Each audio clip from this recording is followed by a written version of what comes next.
ஹாலிடேஸ்னாலே அது நம்ம ஜிடி ஹாலிடேஸ் தான். GT holidays, South India's #1 travel brand. You know you are special when you're with GT Holidays. Madurai அருகே போலீசார் விரட்டியதில் இளைஞர் உயிரிழந்த நிலையில் பிரேத பரிசோதனையில் முதற்கட்ட அறிக்கை வெளியாகியுள்ளது. அண்ணா நகர் அருகே யாகப்ப நகர் பகுதியை சேர்ந்த தினேஷ்குமார் உட்பட 3 பேர் மீது வழக்கு நிலுவையில் உள்ளதால் விசாரணைக்கு போலீசார் அழைத்து சென்றுள்ளனர்.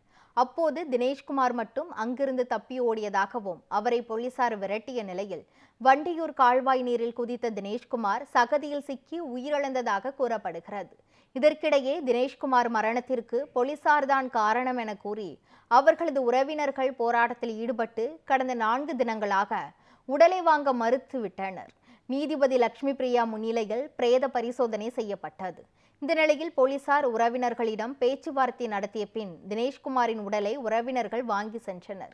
இதுகுறித்து செய்தியாளர்களிடம் பேசிய மருத்துவ அதிகாரிகள் தினேஷ்குமாரின் வலது மற்றும் இடது முழங்கால்களில் சிராய்ப்பு காயங்கள் உள்ளதாகவும் முழுமையான அறிக்கைகள்தான் உண்மையான காரணம் தெரியவரும் எனவும் தெரிவித்தனர்.